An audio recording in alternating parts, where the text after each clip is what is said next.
Well, maybe we're already recording. Shalom. We'll try it again. Shalom. Welcome to another episode of Inspiration from Zion. I'm Jonathan Feldstein, and I have the privilege of being your host, coming to you from the Judean mountains here in Israel. I like to refer to it as the original Bible Belt. Inspiration from Zion is a program of the Genesis 123 Foundation, whose mission is to build bridges between Jews and Christians with Israel in ways that are new, unique, and meaningful. I pray that you will find this, all of those. Through this program, we're excited to connect you to people and stories in and relating to Israel, to give you a window to look through, experiencing aspects of life here that you might not otherwise know about. We want this to be interactive, so please be in touch at inspirationfromzion@gmail.com and send along any questions and any comments about any topic anytime. Or you can reach us at genesis123.co or follow and like Inspiration from Zion on Facebook, Instagram, and Twitter. Stay tuned until the end, where we're also going to share an exciting opportunity, and please feel free to share this with others who you will know will find it of interest. So just as I'm beginning this conversation, I realize it's probably the first time that I have only Christian guests on the show talking about what until very recently has been referred to as a Jewish holiday, a Jewish day of remembrance. It's not a holiday precisely. And actually, that's what makes this so provocative. On the evening of the 12th and all day of the 13th of August this year, the Jewish people and Christians around the world will observe the commemoration of Tisha B'Av, the ninth day of the Hebrew month of Av, when, among other things, we commemorate the destruction of both temples, the Inquisition, the beginning of the final solution in Germany, most recently the Hitnatkut, the expulsion of Jewish communities from Gaza nearly 20 years ago, and many more calamities that have befallen the Jewish people. But as we have three incredible guests today, what we're going to show, what we're going to demonstrate, and why is that Tisha B'Av, a day of mourning, a day of fasting, is now no longer only being observed by Jews around the world. And it's very meaningful to me to have this conversation. And I'm hoping for Jews who are listening, you'll also have your eyes open. And for Christians who are listening, to hear the words Tisha B'Av in a language you may not be familiar with, talking about a day in the calendar that you're not familiar with, and historic events going back 2,500 or more years ago, I hope that this is going to tie it all together. So I have three very important guests, friends who are here with us today. I'd like to introduce them briefly. First is Al McCarn. He is the director of the B'nai Yosef North America and president of the board of 10 from the Nations, 2 of 7 ministries that he works with that are dedicated to bring Christians and Jews together to walk out the promises of Israel's complete restoration. He's the author of the Barking Fox blog. Al is retired from the U.S. Army in 2012 after a long career in military intelligence as an officer. His training in international relations and history served him very well in a 30-year career of military and government service. He uses that experience today to serve the God of Abraham, Isaac, and Jacob. Al and his wife live in Rock Hill, South Carolina. I didn't know that until you sent me your bio. And they have a dog named Blue. I want to introduce Steve Werp. Whoops, just give me a minute. Steve Werp, who is the president and founder of Blessed by Israel, which is a company here in Israel founded in 2016 that promotes products and businesses of Jewish pioneers in Judea and Samaria. Blessed by Israel has been able to purchase hundreds of thousands of dollars in products from small businesses throughout Judea and Samaria to resell to people all over the world. Just the other day, he's told me he had another, what was it, Steve, 40 tons that you're sending that's on a ship now on its way from Israel to the US, and people should check out the website blessedbyisrael.com, BLESSEDBUY Israel.com, to see how you can get some of those products. Steve and his wife and their 5 sons travel an average of 40,000 miles a year across the US, connecting with thousands of people in churches, synagogues, and small groups, telling the story of the Jewish people and our return home, about Jewish families living out their promises given to Abraham, Isaac, and Jacob. Actually, how meaningful to have this conversation, especially today, because this month, me and my family do celebrate our 20th anniversary here in the land. Blessed by Israel, Steve and his entire family have partnered for years with the nation's 9th of Av, which we're going to get into today, which is what we're really going to be talking about, where his family is working to make the observance and connection with Tisha B'Av, the saddest day on the Jewish calendar, into a life-changing event for Christians and Jews around the world. And with us, we have Samuel Werp, Steve's son, who, first of all, is a member of the board of Blessed by Israel. He is with also another entity called Rising Sparks, and most recently, and that's why I'm especially glad to have you with us today, Samuel, author of a very impressive book, and I don't say that rhetorically. I actually read most of it, Dire Straits of Redemption. It's talking about, well, Samuel, we're going to let you talk about what that's about, but it's very, very appropriate, not just for observing the 9th of Av, Tisha B'Av, that's coming up very shortly, but the 3-week period preceding. So I just want to welcome you all, Steve and Al and Samuel. Oh, and I neglected to mention Samuel, of course, is the son of Steve. That's how he wanted to be introduced. But there's more. You're more than that as well. Let's just start off. I think it's so amazing, and it really struck me now. This is the first time that there's I don't want to, it's not a holiday, but a Jewish day of commemoration that I've done a podcast about, where I have no rabbi, where I have no Jewish authority. I got 3 amazing Christian friends. Who wants to start and tell me, where did this start, so to speak? Well, I could start because I know Steve has a very passionate heart about this subject and about Christian support for the Jewish people in Israel. So if I don't talk now, I won't get a word in edgewise. Let's go And out. actually, we all share this passion. In my case, it was our friend Bob Odell about 6 years ago who invited me to come alongside and be part of what was then called the nation's 9th of Av. And it was to hear his story about how he became aware of this is in itself fascinating. You know, he had been working with Jewish people, had been in Israel for, several decades as an entrepreneur, and found out in like 2013 that there was a day that his Jewish colleagues just weren't in the office, and he didn't know why. And they explained to him, well, this is a day that's just for us. Of course, it was Tisha B'Av, the 9th of Av. And that got Bob to begin to look and see what kind of things went into the 9th of Av, and especially where would there be persecution of Jews by Christians. So he started, as he was going through looking at history, putting things into a spreadsheet whenever he found an event like Jews expelled from this city or pogroms in that city, or through the ages. And he thought he would just observe Tisha B'Av on his own and pray through it, 1 minute on each event. And as Bob tells the story, by the time it was noon, he had gotten up to the Middle Ages and still wasn't halfway through the list. Wow, I didn't hear that before. That's Oh amazing. yeah, you ought to ask him that story. So see, this was what moved Bob to be more intentional about connections with Orthodox Jews, especially learn what this day is about, learn our history.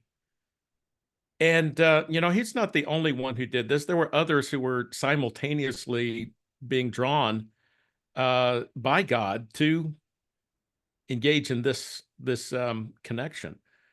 And 2018, 2019, this group coalesced. Steve can and Samuel can tell you their connection with it. There was a special tour that happened in 2019 where a group of Christians came to Israel specifically to observe the Ninth of Av. And it was eye-opening. I was not on that tour. I was on the one last year, but I have been blessed to be part of our 27-hour video observances that we've been doing for like 5 years now, connecting Christians from around the world with our Jewish friends so we can learn from you, so we can come alongside you and recognize our part in the mourning and the grieving that happens in the Jewish community for the tragedies that have befallen over the years. And then look forward to the promises of turning these days of fasting into days of feasting and rejoicing. And this is why we changed the name of the ministry last year from Nations Ninth of Av to 10 from the Nations. Yes.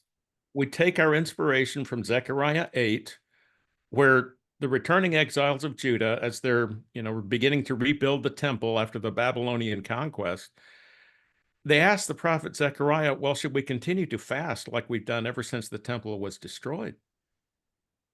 And an answer that Zechariah returns to them in Zechariah 8:19, he says, the fast days of the fourth, the fifth, the seventh, and the 10th months will become days of feasting and rejoicing for the house of Judah. So love, peace, and truth. And then he goes on at the end of that chapter to say 10 men from the nations will take hold of the garment of a Jew. We understand that to be the tzitzit of a Jew. Right. To say, we know the Lord is with you, let us go with you.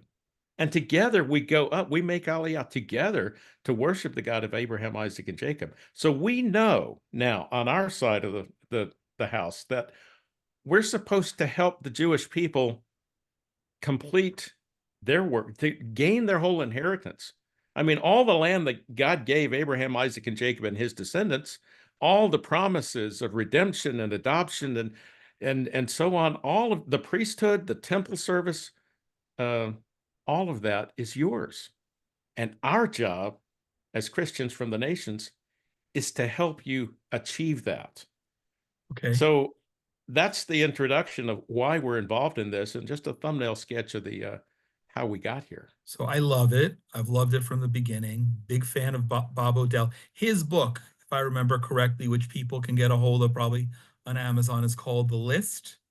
Yes. Which is a thick book. It's 2, maybe even 3 inches. Oh, you're going to show it to us.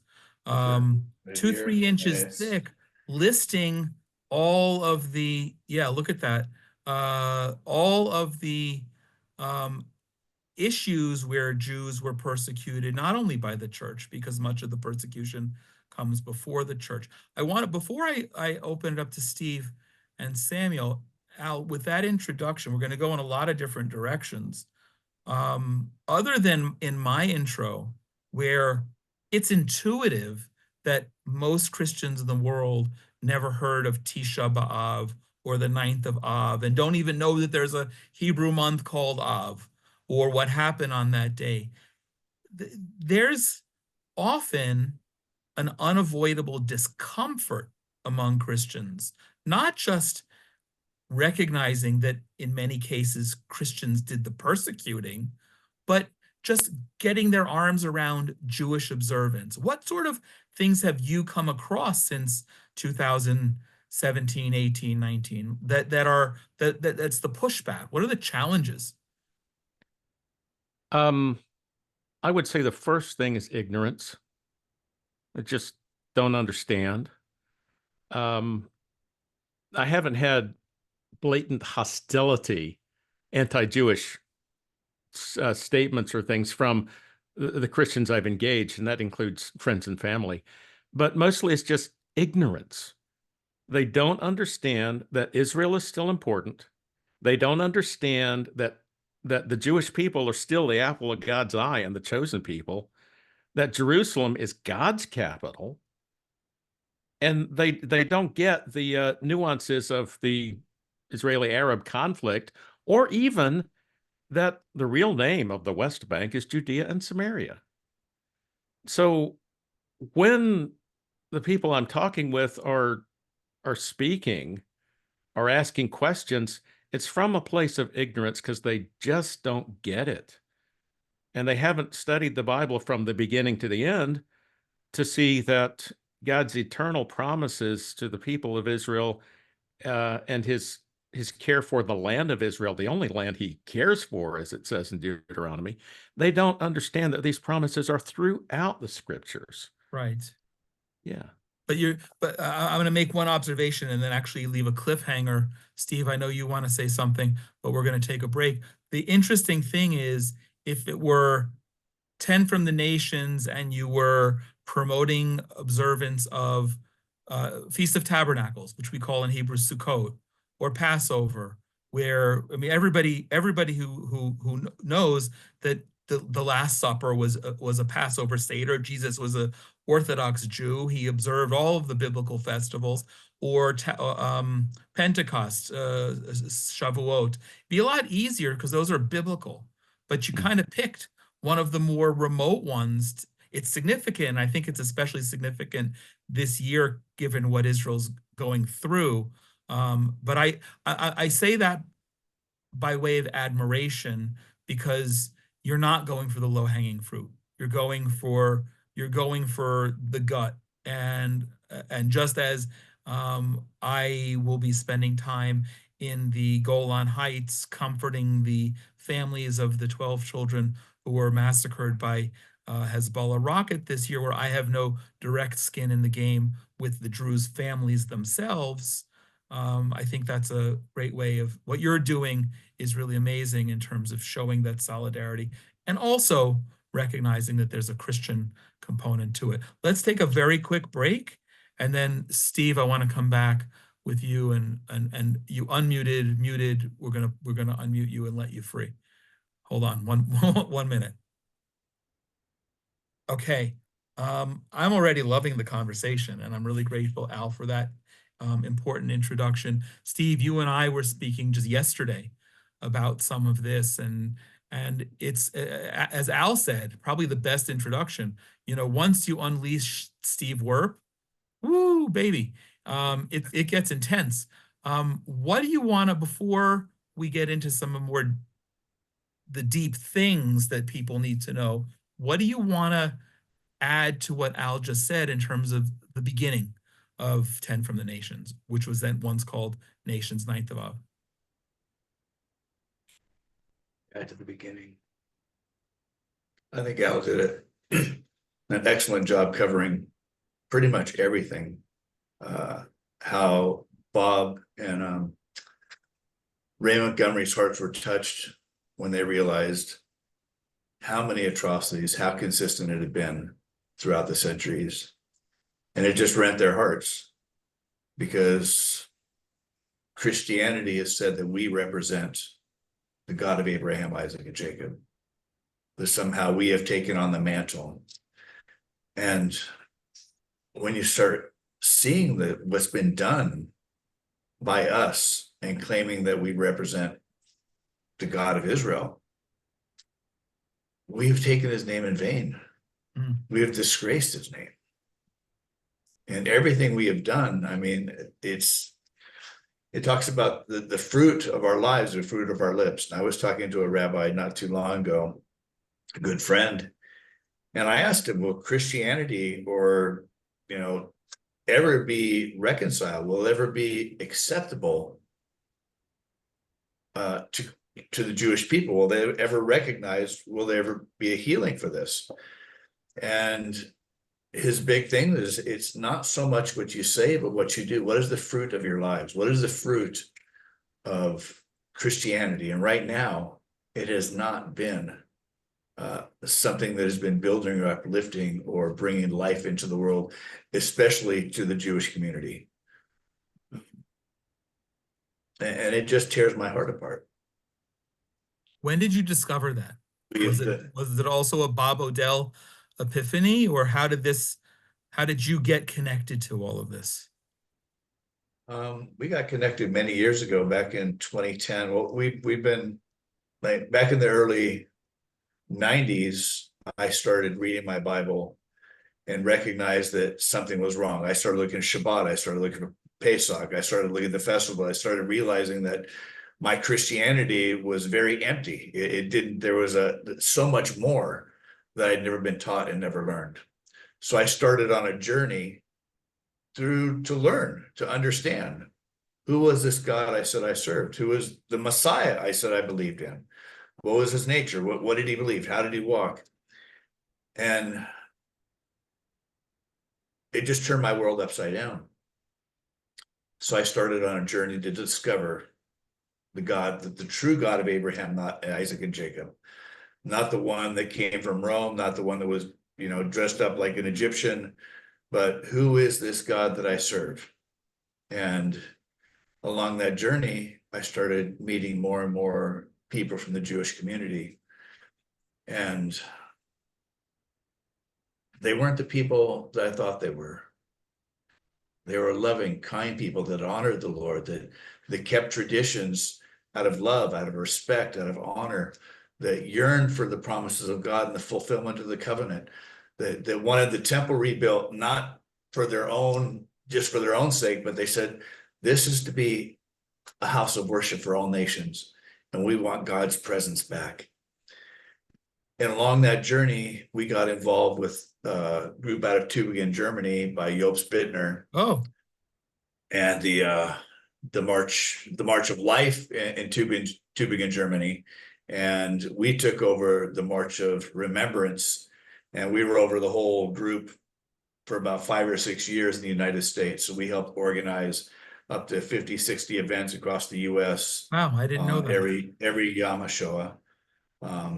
Myself and several of my sons were invited to go to school at Yad Vashem in Jerusalem. So we went through the intense training, and we made a commitment. We said, never again will we be silent when anti-Semitism started to rise again. And then in 2015, 2016, the Obama administration started talking about labeling products out of Judea and Samaria. And our family sat down and had to make a determination. Would we be silent, or would we act? That's when Blessed by Israel was birthed. It was birthed out of the BDS movement, which means to boycott, divest, and sanction. And we decided that instead of boycotting, divesting, and sanctioning, we would bless. Bless, I defend, lost my and thought. serve. Bless, defend, and serve. Well, it takes the younger generation. Thank you, Samuel. Yes, that's why he lifts me up and puts me right. He's one of my strengths. But we wanted to bless, defend, and serve. So we started by February of 2016. We had started a company. Samuel and myself were over here, boots on the ground in Judea and Samaria, and finding small businesses and entrepreneurs throughout the settlements out here in Judea and Samaria to help promote their products. Because anti-Semitism thrives when you have a caricature, where you don't see real people. Yes, So our heart was not only to support them financially and their businesses and help them grow, but also tell their stories. amazing. And you do a great job the of it. opportunity.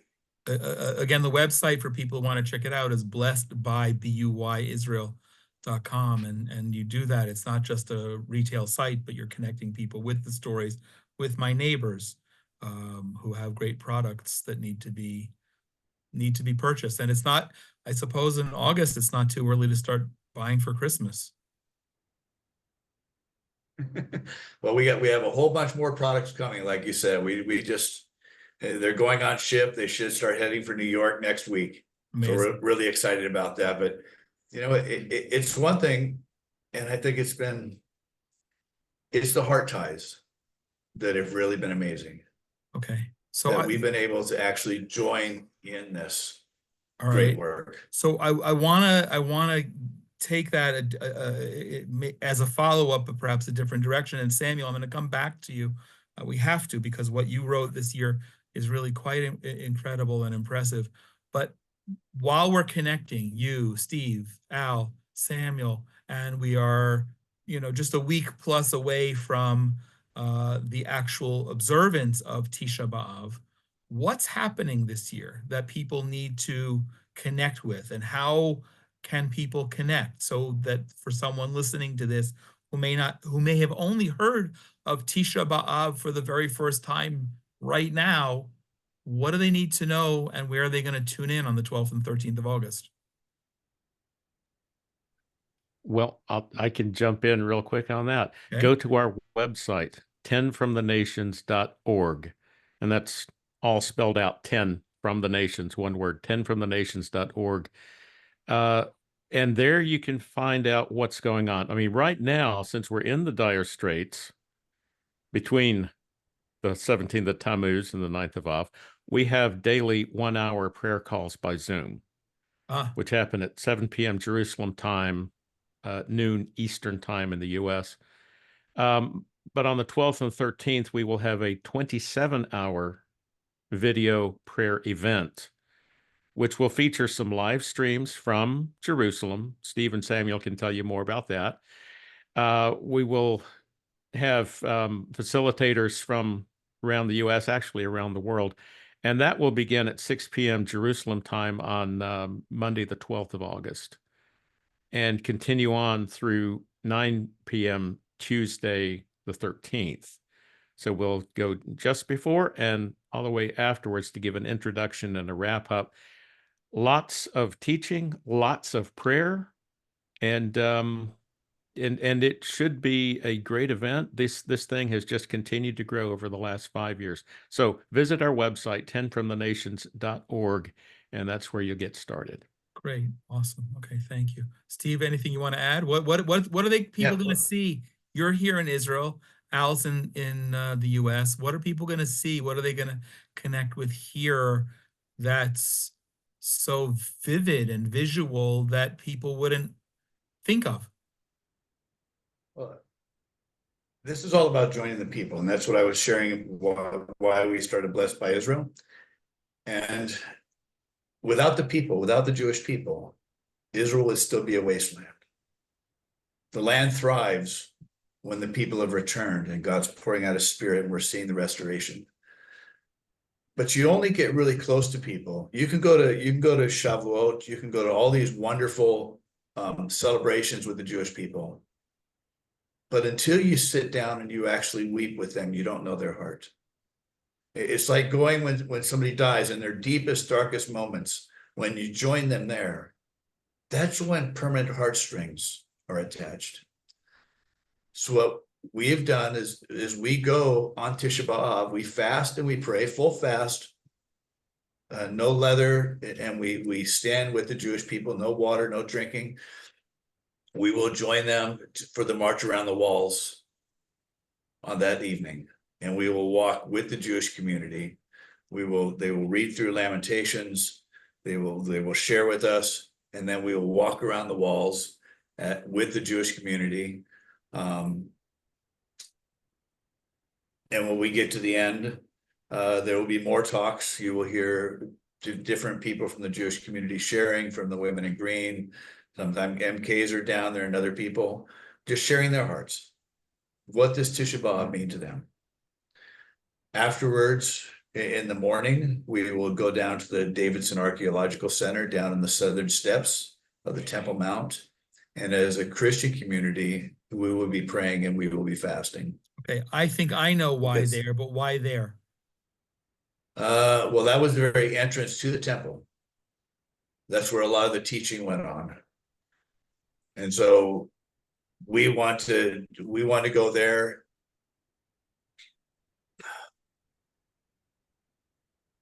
It's time for us to take responsibility for what's been done by our forefathers.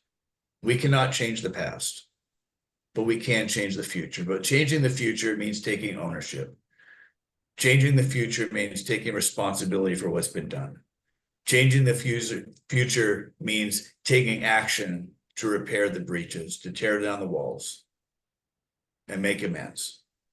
So we really believe that us going together as a community on Tisha B'Av to the Southern Steps, praying and fasting, crying out to the Lord for forgiveness, is the place where we get a new beginning. And only after we take a hold of that can we go and bless the Jewish community as a whole and join them. Right. Okay. And then we will. You mentioned no leather and not drinking. Just for those who are it's so fascinating again to have a conversation with three people who aren't Jewish, who understand exactly what that shorthand means.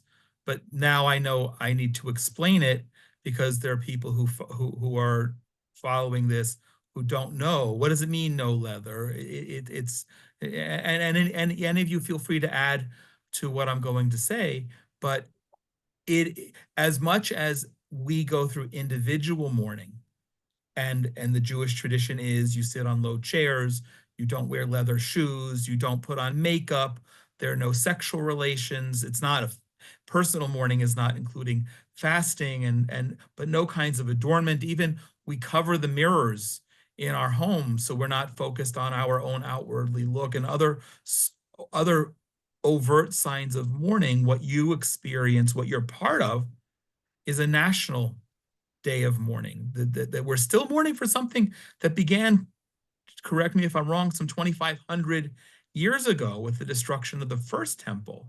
And then it was only when it lined up with the same day and the same calendar day and on the biblical calendar, the second temple was destroyed also on that day. And then all of these other things that have happened until most recently the destruction of the Jewish communities that had been in Gaza. And arguably, if they were still there, we might not have seen the devastation of October 7th and many things since then. So I just want people to understand that you're talking about a full day of national mourning, and it's not only here in Israel. It's wherever you find Jews, and thanks to you, wherever we can educate Christians, we're seeing people participate in this as well. I'm going to use that as a quick segue to take a break. I want to let you finish up with any thoughts, Steve. And Samuel, we have to talk about your book because it's so important and so appropriate now. But we're going to take one more quick break. Okay, Steve, Samuel, Al, thank you again. So enlightening. And we're not even finished with the conversation, and I already feel like we're going to be cheating people for not getting enough out of this conversation. So I guess that's appropriate, which is why I wanted to host you to tell everyone to go to 10fromthenations.org and participate in what they're doing. Steve, I think I cut you off before the break and you were going to add something. So I'm going to let you finish up if you want. Yeah, I think it's very important that we as Christians do not reinvent the day. We don't try to do our own celebrations or try to make our own Tisha B'Av, but that we join the Jewish people and we honor them. We don't want to take, we don't want to negate, we don't want to steal a day that the Jewish people hold so dearly. But our prayer is that by joining them, we will have that opportunity to change that day into a day of joy, into a day of peace, into a day of celebration. And I believe it's up to the nations. And the highlight of our Tisha B'Av trip is going on to the Temple Mount. And generally we go up with Rabbi Yehudi Glick, and he takes us for a tour. And we're not looking at that point at just the past. We are gazing at the past, but we're up there with the Jewish community praying for the future. So we don't want to get stuck in the past. We're looking at the past to know how to go forward. Excellent. And I think that is the lesson of Tisha B'Av, for me especially. Okay. Is Samuel, going into the future with you. Thank you. Thank you, Steve. Samuel, maybe a bad analogy, but let's assume your father just got a really solid base hit. I'm going to put you up next, and it's maybe an appropriate analogy because what you've done writing Dire Straits of Redemption kind of knocks it out of the park. You've taken the commemoration of this of Tisha B'Av, but not just Tisha B'Av, but the season that we're in, and we haven't even discussed that. You've taken it to another level. First of all, can you perhaps explain the season, because I haven't yet, and what your book is about, and where to get it, and what motivated it? Yeah, for sure. First of all, thank you for having me and having us. It's a privilege and an honor to finally be talking after 2,000 years again. And so I think that's what the Ninth of Av is really all about, is finally having a conversation, and real conversations, not talking at each other, but to each other. And so for me, I grew up around a lot of Jewish people. You know, I grew up in the church and in the synagogue. Like, it was a very it was normal for me to be in both worlds. And so I feel blessed to have gotten to know the hearts of both sides. And for me, I realized that, and I think all of us are realizing, we've been talking past each other for a very, very long time. And what one term means to the Jewish people means something totally different to Christians, or you know, an understanding of say Tisha B'Av and crying over the lost temple means nothing to Christianity. And so for me and for us, I think the heart has been to bring people to the place of understanding what the Jewish people are all about, and why this time, this season that we're in, is really a time of mourning and is a time of hurt. And the best way that I can tell or talk to people about Tisha B'Av, and the way I explain it is, and I'll get to the 3 weeks that we're in, but the best way I explain Tisha B'Av is that when the Romans destroyed Jerusalem, not only was it a loss for the Jewish people, but it was a loss for the entire world. Like, nobody won on that day. When the Romans came and they destroyed the temple, Jewish people obviously didn't win. But the Romans didn't win, and the nations of the world also did not win. It was a loss for everyone. And ever since then, we've been on a losing streak. And the Jewish people, for 2,000 years since that time, have kept a tradition of mourning over the loss of this house of God, a place of prayer for all nations. And finally, only now are we waking up to the reality that it's not the Jewish temple. It's all of our temple. It's our house, right? This is a house for all the nations of the world to come and be not only reunited with God, but reunited with our Jewish brothers and sisters. So recognizing this time that we're in, right, between what's called the 17th of Tammuz on the Jewish calendar, which is when the Romans broke down the walls, basically entered Jerusalem, until the 9th of Av, when finally the Romans destroyed Jerusalem, but also prior to that, the Babylonians. This time is basically 3 weeks that are referred to in Hebrew as Bein HaMitzavim, right? The time of the dire straits. Well, we know from Zechariah, as Mr. Al was talking about, Zechariah 8 talks about that the fasts of the 4th and 5th month are going to become feast days, right? They're going to be days of joy for the Jewish people. And the question is, how do we get there? So we have these fast days turning into feast days. And the understanding is, how do we get from the point of mourning over what's happened to a place of joy? Well, the biggest thing that we see is, it says, first of all, in that chapter, that the strong nations are going to come and seek God in Jerusalem. So that's one answer. And the second thing is, it says that, as it says, 10 from the nations are going to come and take hold of the garment of a Jew. And I think Dad brought this up, right? The tzitzit of a Jew, and say that God is with you. Well, I think for the longest time, we've been trying to grab the garment of a Jew, but the only Jewish people that wear tzitzit are religious Jews, right? And so we might have been grabbing onto Jews, but we were maybe grabbing onto the wrong Jews. The religious Jews are the ones that are keeping the 9th of Av, that have kept these fasts, that are now reminding us of what we lost on that day so many years ago. And so during this time, we call it the dire straits. But what I see is a dire straits that leads to redemption. And what I mean is that just as these fast days are going to become days of feasting, so too for us, dire straits is kind of, and we could use the analogy of a new birth, right? There's a very difficult time, and then all of a sudden we enter into a birth. And what I would say is not just birth, or in some ways it's a rebirth or resurrection of a relationship that we haven't had for 2,000 years, and that's with the Jewish people.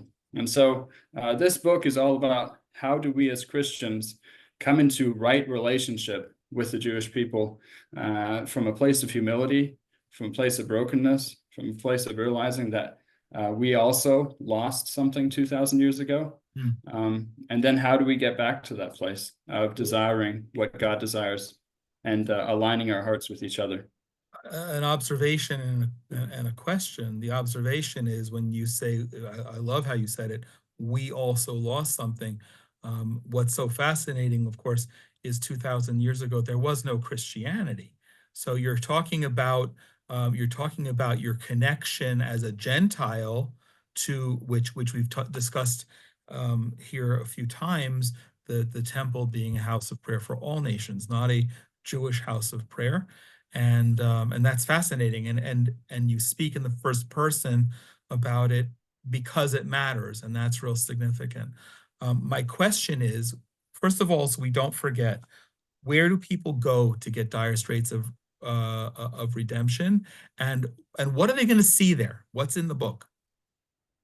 Yeah, so great question. So if you go to Amazon, just type in The Dire Straits of Redemption by Samuel Werp, W-E-A-R-P. You'll be able to find the book. And what the book is all about is basically starting from a place of, the way I would see this book is, first of all, there's this recognition of 2,000 years of the past, right? Christianity has to own the past.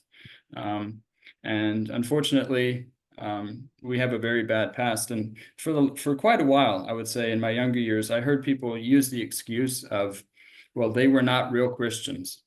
But after 2,000 years, I think we would figure out that then there were a lot of not real Christians out there, right? And so how many not real Christians do there have to be before we figure out that something is wrong, right? The formula is wrong. We're missing something. And so I realized that's not a very good excuse. It's a bad excuse, and it's a lousy excuse for thousands of years of doing things the wrong way. So, and by the way, the Jewish people weren't asking, right? Are you a real Christian? You know, when the Crusader came into their home, that wasn't Correct. a question they were thinking. So we need to own our past. We need to own our history, and that's what that kind of the first week is all about: getting right with our past, recognizing and owning it. The second week is more so geared towards what our current calling is. Like, what did God really want from us? Like, what should we have been doing for the past 2,000 years? And then the last week is really geared towards, now how are we moving into the future? What does the future look like for Christians and Jews?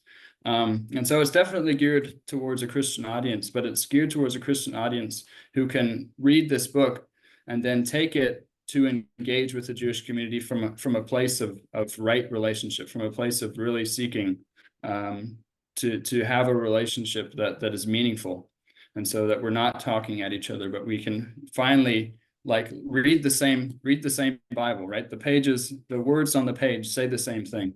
And so that our desires are aligned. Unfortunately, and this is what I've been telling people, I actually just spoke to a group today at Yad Vashem at the Holocaust Museum here in Jerusalem. And one of the things I was telling them is the problem that we have in Christianity, and something that we really need to recognize. And then, first of all, we need to get rid of all of the replacement theology, anti-Semitism within Christianity. But the problem that we have is we took the Bible that the Jewish people gave us, and then we turned it around and used it as a sword against you and against the rest of Judaism. And that's not right. And we need to repent for that. And we need to get right with that. We need to read the Bible for what it says and not how we've interpreted it for 2,000 years. And when you read it for what it says, it's very easy. It's very simple. It's not very complicated. Right. Where it says, say to Zion, your God reigns, right? That's all we're asking from people. Let's just go to Zion and say, your God reigns. When it says in Zechariah, the strong nations are going to seek the Lord of hosts in Jerusalem, well, all right, that's where we fit in, right? So just agreeing with the Bible, agreeing with what God's word says, and then saying, and then recognizing that brings us into unity with the Jewish people, I think has been a powerful thing for me, and it will be a powerful thing for the rest of Christianity when we just take the Bible for what it says and then join the Jewish people together in that. But that goes back, I think, to an earlier question that I asked about what are the challenges, and you're taking something more than ignorance. I think, Al, that's what you were saying. You're actually talking about going to some of the theological underpinnings of Christianity that people have grown up with for generations, if not centuries, and that's threatening. You're certainly going to have, if you haven't had already, no shortage of resistance. Steve, I first of all want to comment that, I mean, I don't need to say it, but I'll observe it. You have to be a very proud father to have your son write something like this and speak so eloquently and passionately about it. I get the cue that from unmuting that you want to say something, so I'm gonna let you say something before I begin to wrap it up. Yeah, I'm definitely very proud of Samuel, but one of the most difficult parts is not just ignorance, but within our doctrines, within our understanding of the Bible, we have a built-in anti-Semitism, anti-Judaism, anti-rabbis, sometimes the God of Israel that we read, a lens that we read scripture through that has to be removed. It has to be removed. And this goes back 2,000 years. John Chrysostom, Justin Martyr, Constantine, over and over and over again. Augustine, the early church fathers were anti-Semitic, and they created a new religion and separated it from the root. And I heard a very interesting take on this today. A lady was saying that Christianity is like a beautiful flower. It's like a rose. Okay. But that rose has been put in a vase and it's in the water. And without a root, it dies.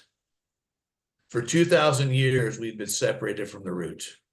And unless Christianity is grafted back in to where it came from, with the Jewish people, with the Torah, with an understanding of who we are, Christianity is going to die. Oh. And so my prayer right now, I'm very, very worried about my Christian brothers and sisters. I'm very, very worried about Christianity in general, and because the ignorance and the refusal to look in the mirror and understand, because it's an inconvenient truth. You don't like to look at this. It's very uncomfortable. And it's very disconcerting when you realize that much of your faith has been built on lies. It's like pulling the rug out from under you. But we want the truth, because our master said that you'll know the truth and the truth will set you free. We need to get back and seek the truth. We need to be grafted right back into that tree, because there are no covenants given to the nations, not one. There's a covenant that was given to the nation of Israel and the house of Judah. And unless we come in under that umbrella, there is no redemption. Okay. So our prayer and the purpose for doing the 9th of Av and so many other things that we're involved in, that Al's involved in, the Samuel's involved in, that I'm involved in, is to bring redemption to the nations by having them come alongside and take their place alongside the Jewish people. We talked about the tzitzit, grabbing hold of the tzitzit. I don't believe that we grab a hold of the tzitzit and the Jewish people have to drag us up to make aliyah. What I want to do is grab the tzitzit and lift you up to your place, and in that way say God is with you. Excellent. That is our dream. Thank you. I love that. As much as I regret that we're wrapping up this conversation, I'm glad, because I think in broadcasting or in anything, part of the trick of success is leave people wanting more. So the more is go to 10fromthenations.org and participate in everything that you're doing. I'm pleased that I'm participating. I do want to wrap up with one kind of question, and I deliberately saved this to the end, because I think each of you have alluded to it, if not outright expressed it. But again, for somebody who's listening for the first time and never heard of Tisha B'Av, they don't understand what it means to go from a day of fasting to a day of feasting, that it's going to be a day of mourning to a day of joy. And, the cynic in me could say, an ignorant cynic could say, well, what does that mean? When you get tired of it after another 2,000 years, you're just going to make a barbecue and that'll be like Memorial Day in America. What does it mean to go from a day of fasting to a day of feasting? Where does that come from? Whomever. Go ahead, Al. Yeah, I'll take, okay. Something from U.S. history. We have now a new holiday called Juneteenth. Yes. 19th of June, because it was on the 19th of June in 1865 that word came to formerly enslaved African Americans in Texas that the Civil War was over, emancipation had happened, and they were free people at last. This was the last enslaved community to find out the news that they were free. And so up to that point, the 19th of June for them had been just another day of drudgery, slavery, Wow. working for someone else. From that day forward, the African American community has observed that as this is a day we rejoice in our freedom. So what was sorrow is now joy. We learn from the Jewish people this same principle in Passover, because it's the same thing. True. And so that is what I'm expecting, is that it's a day of feasting and rejoicing, because all of a sudden, these two people who profess faith in the God of Abraham, Isaac, and Jacob are no longer enemies, but are actually acting like the, as my friend David Krepman says, people who are in a covenantal relationship because of our connection to the God of Israel. And we can rejoice instead of wounding one another. That's Excellent. what I see. Excellent. Steve, Samuel, you want to add anything quickly to that? I was just thinking of the 4 days, which is, the siege, the breaching of the walls, the Four temple fast destroyed, days that we and observe. the four fast days that are observed, being restored. That Jerusalem is no longer under siege. That the walls of Jerusalem are no longer been breached by her enemies. That the temple is restored. And yes, there will be a barbecue and I will be there. It is going to be a wonderful day of feasting and of joy, and righteous leadership is restored. So I'm looking for these fast days to be reversed, and the kingdom of Israel to be established, and that every nation can come up and worship. And the word of the Lord comes from Jerusalem.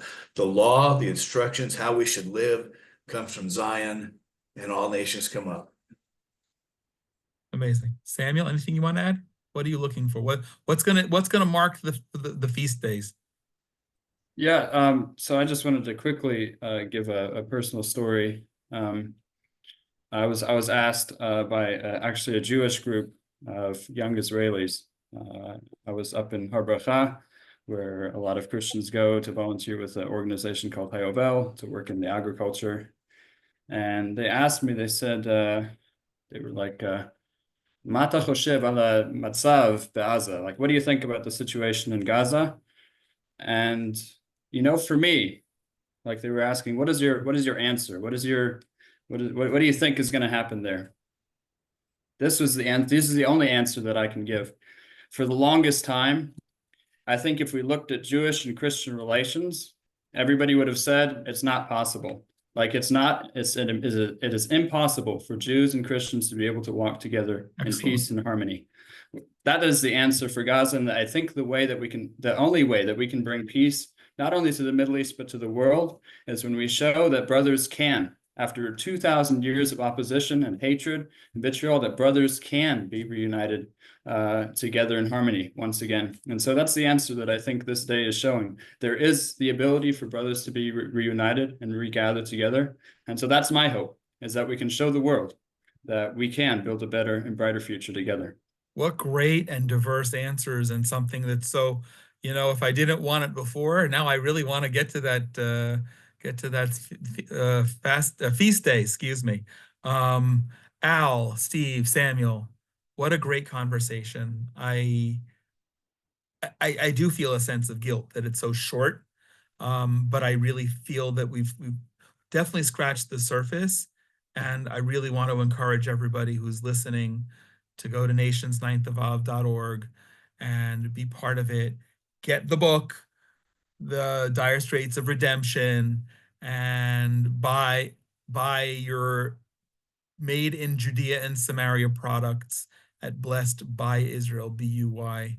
And we'll put all those in the show notes. I'm real grateful for all of you, the three of you, for joining us, and I'm looking forward to participating and partnering and collaborating further. Thank you, Jonathan. We always end this show in somewhat of a self-deprecating way. And every time I say this, I feel like I probably ought to stop saying it. But if you stayed with us this long, you deserve a reward. Well, honestly, the conversation is a reward in and of itself. But because you've stayed with us this long, we're going to give you a reward. For years now, we've always offered a special incentive for you to like, comment, and share the link to this show. And the incentive has been a program called From Jonathan's Bookshelf. Until about a year ago, we were always promoting other people's books until we came out with our own, Israel the Miracle. So for every month, for I think it's the last 11 months now, maybe it's 12, we've been offering a free copy. It's a beautiful, stunning coffee table book with 75 essays by Christian leaders from all over the world writing about why Israel is significant. It's worth $75 retail value. So we're offering a free copy that we would just pick one person at random every month who comments, shares, or likes the link to this program. So please do that, and then maybe you'll get a surprise email from me saying, hey, where can I send you a book? We're always grateful that this podcast is sponsored by our friends at the Willow Run Greenhouse in Culpeper, Virginia.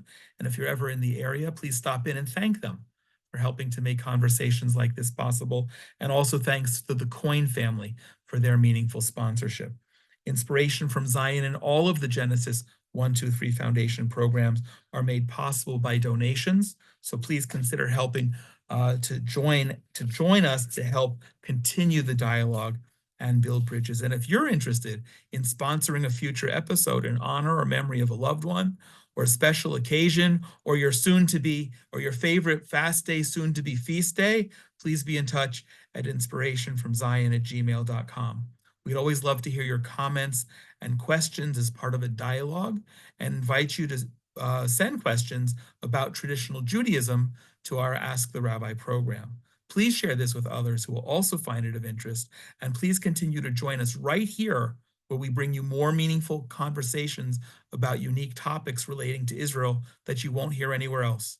Wherever you are in the world, I pray that you and your loved ones are all safe and healthy, and I send my blessings from right here in the Judean mountains. God bless you.